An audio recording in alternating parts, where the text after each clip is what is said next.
ನೀವು ಕರ್ಕೊ ಹೋಗ್ಬೇಡ್ರಿ, ನೀವು ಯಾವ್ದೇ ಕಾರಣಕ್ಕೂ ಕರ್ಕೊ ಹೋಗ್ಬೇಡಿ. ನೀವು ಎಲ್ಲಿ ತಾನೇ ಕರ್ಕೊಂಡು ಹೋಗಿದ್ದೀರಾ? ನೀವು ಕರ್ಕೊ ಹೋಗ್ಬೇಡಿ, ನಮ್ಮ ಅಳಿಯ ಕರ್ಕೊಂಡು ಹೋಗ್ತಾರೆ. ನಮ್ಮ ಅಳಿಯ ಅಂದ್ರೆ ಅಳಿಯ, ಚಿನ್ನದಂತ ಅಳಿಯ. ನೋಡ್ ಬೇಬಿ, ನಮ್ಮ ಅಮ್ಮಂಗೆ ನಿನ್ ಕಂಡ್ರೆ ಎಷ್ಟೊಂದು ಇಷ್ಟ, ನಿನ್ ಮೇಲೆ ಅಷ್ಟೊಂದು ಕಾನ್ಫಿಡೆನ್ಸ್. ಹ್ಞೂ ಬೇಬಿ, ಅದೇ ಎಲ್ಲಿ ಕರ್ಕೊಂಡು ಹೋಗ್ಬೇಕು ಹೇಳಿ, ನಾನ್ ಕರ್ಕೊಂಡು ಹೋಗ್ತೀನಿ, ಬನ್ನಿ ಇಲ್ಲಿ. ಅಳಿಯ ಅಂದ್ರೆ ಬಂದೆ.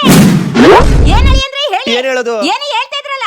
ಅದೇ ನೀವು ಎಲ್ಲಿಗೆ ಹೋಗ್ಬೇಕಂತ ಹೇಳಿ, ನಾನ್ ಕರ್ಕೊಂಡು ಹೋಗ್ತೀನಿ. ನಾನು ಶಿರಡಿಗೆ ಹೋಗ್ಬೇಕು, ಸಾಯಿಬಾಬಾ ನೋಡ್ಬೇಕು ಅಂತ ತುಂಬಾ ಆಸೆ ಆಯ್ತು. ಅಷ್ಟೇ ತಾನೇ, ನಾನ್ ಕರ್ಕೊಂಡು ಹೋಗ್ತೀನಿ. ನೀವು ಕರ್ಕೊಂಡು ಹೋಗ್ತೀರಾ? ನೀವು ಎಲ್ಲ ಕರ್ಕೊಂಡು ಹೋಗ್ಬೇಕು ಅಂತ ಗೊತ್ತಾ? ನನಗೆ ಗೊತ್ತಿಲ್ಲ, ಆದ್ರೆ ಶ್ರೀ ಸಾಯಿ ಟ್ರಾವೆಲ್ ಟೈಮ್ಸ್ ಅವರಿಗೆಲ್ಲ ಗೊತ್ತು. ಯಾರು ಅಳಿಯ ಅಂದ್ರೆ ಅವರು? ಅವರೇ ಶ್ರೀ ಸಾಯಿ ಟ್ರಾವೆಲ್ ಟೈಮ್ಸ್. ಇವರ ಆಫೀಸ್ ಬಂದು ಬಸವನಗುಡಿ ನಮ್ಮ ಬೆಂಗಳೂರಲ್ಲಿ ಬರುತ್ತೆ. ಇವರು 13 ವರ್ಷದಿಂದ ಈ ಟೂರ್ ಮ್ಯಾನೇಜ್ಮೆಂಟ್ ಹಾಗೂ best customer satisfaction service provide ಮಾಡ್ತಿದ್ದಾರೆ. ಇಲ್ಲಿ ಶಿರಡಿ, ಕಾಶಿ, ಅಯೋಧ್ಯ, ಉಜ್ಜೈನ್, ಶಾರದಾಮ್, ಪೂರಿ ಜಗನ್ನಾಥ್, ಗುಜರಾತ್, ವೈಷ್ಣೋ ದೇವಿ ಹಾಗೆ complete north India tour available ಇದೆ. ಬರೀ ನಾರ್ತ್ ಇಂಡಿಯಾ ಅಷ್ಟೇ ಅಲ್ಲ, ಇಂಟರ್ನ್ಯಾಷನಲ್ ಪ್ಯಾಕೇಜಸ್ ಕೂಡ ಅವೈಲೇಬಲ್ ಇದೆ. ಇವ್ರ ಹತ್ರ ಸೂಪರ್ ಆಗಿರೋ ಶಿರಡಿ ಪ್ಯಾಕೇಜ್ ನಡೀತಾ ಇದೆ. ಅದರಲ್ಲಿ ಮುಂಬೈಯಲ್ಲಿ ಸಿದ್ಧಿವಿನಾಯಕ ಟೆಂಪಲ್, ಮಹಾಲಕ್ಷ್ಮಿ ಟೆಂಪಲ್ ಹಾಗೂ ಗೇಟ್ ವೇ ಆಫ್ ಇಂಡಿಯಾ, ಹಾಗೆ 2 ಜ್ಯೋತಿರ್ಲಿಂಗ ತ್ರಯಂಬಕೇಶ್ವರ, ಗಿರ್ಗ್ನೇಶ್ವರ, ಹಾಗೆ ಎಲ್ಲೋರ ಕೇವ್, ಇನ್ನ ಶಿರಡಿ ವಿಐಪಿ ದರ್ಶನ ಹಾಗೂ ಶನಿ ಸಿಂಗಾಪುರ. ಈ ಪ್ಯಾಕೇಜ್ ಬಂದು 2 ಡೇ 1 ನೈಟ್ ಇರುತ್ತೆ. ಈ ಪ್ಯಾಕೇಜ್ ಅಲ್ಲಿ up and down flight charges, 4 star accommodation, complete food included, ಹಾಗೆ ಜೊತೆಲಿ ನಮ್ಮ ಕನ್ನಡದ ಟೂರ್ ಮ್ಯಾನೇಜರ್ ಕೂಡ ಇರ್ತಾರೆ. ನಾವು ಜಸ್ಟ್ ಏರ್ಪೋರ್ಟ್ ಗೆ ಹೋಗೋದಷ್ಟೇ ನಮ್ ಕೆಲಸ. ಇನ್ನ ಪ್ಯಾಕೇಜ್ ಅಂತೂ ರೀಸನಬಲ್ ಪ್ರೈಸ್ ಅಲ್ಲಿ ಇರುತ್ತೆ. ಇನ್ನೊಂದು ಸೂಪರ್ ವಿಷಯ ಏನು ಅಂದ್ರೆ, ನನ್ನ ವಿಡಿಯೋ ನೋಡ್ಕೊಂಡು ಬುಕ್ ಮಾಡೋರಿಗೆ 500 ರೂಪೀಸ್ ಡಿಸ್ಕೌಂಟ್ ಇರುತ್ತೆ. ಮತ್ತೆ ವೇಟ್ ಮಾಡ್ತಿದ್ದೀರಾ? ಇವಾಗಲೇ ಕೊಟ್ಟಿರೋ ನಂಬರ್ಗೆ ಕಾಲ್ ಮಾಡಿ ಬುಕ್ ಮಾಡ್ಕೊಳ್ಳಿ. ಹಾಗೆ ಆದಷ್ಟು ಈ ವಿಡಿಯೋನ ಪ್ರತಿಯೊಬ್ಬರಿಗೂ ಶೇರ್ ಮಾಡಿ. ಸೂಪರ್, ನನಗೆ ಚಿನ್ನದಂತ ಅಳಿಯನೇ ಸಿಕ್ಕಿರೋದು. Thank you. ನಾನು ಇವಾಗಲೇ ಅವ್ರನ್ನ ಕಾಂಟ್ಯಾಕ್ಟ್ ಮಾಡಿ ಬುಕ್ ಮಾಡಿ ಬರ್ತೀನಿ. ಅಚ್ಚರಿ ಅಮ್ಮ, ಅಪ್ಪಂಗೆ ಕಂಗ್ ಬೈದೆ. ನಾನು ಯಾವಾಗ ಬೈದೆ? ಅಲ್ಲ ಅಮ್ಮ, ಅವಾಗ ಆ ರೀತಿ ಬೈತಿದ್ದಲ್ಲಮ್ಮ. ನಾನು ಬೈದೆ, ಅದ್ರಲ್ಲಿ ಯಾರು ಇರಲಿಲ್ಲ.